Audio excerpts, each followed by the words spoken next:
நம்ம இந்த வீடியோல ஷேர்ஸ்னா என்ன அண்ட் ஸ்டாக் மார்க்கெட்னா நம்ம தெரிஞ்சுப்போம். ஃபர்ஸ்ட் ஷேர்னா a small piece of ownership என்ன கம்பெனி. சிம்பிளா ஒரு எக்ஸாம்பிள்ல சொல்லணும்னா, இப்ப ஒரு ஃப்ரெண்ட் இருக்காரு. அந்த ஃப்ரெண்ட் வந்து ஒரு பிசினஸ் ஸ்டார்ட் பண்ண போறாரு. அந்த பிசினஸோட வொர்த் வந்து 1,00,000. அவரு என்ன பண்றாருன்னா, அந்த 1,00,000 தௌசண்ட்ஸா ஈக்குவல் பார்ட்ஸா ஸ்ப்ளிட் பண்றாரு. அந்த ஈச் பார்ட்டோட விலை வந்து ₹100. ஸோ வந்து அந்த ஒரு பார்ட்ட தான் நம்ம வந்து ஷேர்ன்னு சொல்லுவோம். அண்ட் ஸ்டாக் மார்க்கெட் என்னன்னா, the place where the buyers and sellers buys and sell the shares of the listed company. அததான் நம்ம ஸ்டாக் மார்க்கெட்னு சொல்லுவோம். ஐபிஓனா இனிஷியல் பப்ளிக் ஆஃபரிங்னு சொல்லுவோம்.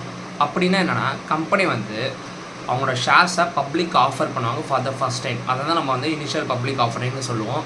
ஆக்சுவலாக கம்பெனி எதுக்கு இதெல்லாம் பண்ணோன்னா, they need to raise the capital for எதுக்குன்னா அவங்களோட பிஸ்னஸை டெவலப் பண்ணுறதுக்கோ, அவங்களோட கடனை க்ளோஸ் பண்ணுறதுக்கோ, அதர் ஃபர்தர் ஆப்ரேஷன்ஸ்க்கு அந்த ஃபண்டு தேவைப்படும். அதனால தான் வந்து கம்பெனிஸ் வந்து ஷேரை இஷ்யூ பண்ணி அவங்களோட ஃபண்டை ரைஸ் பண்ணிப்பாங்க.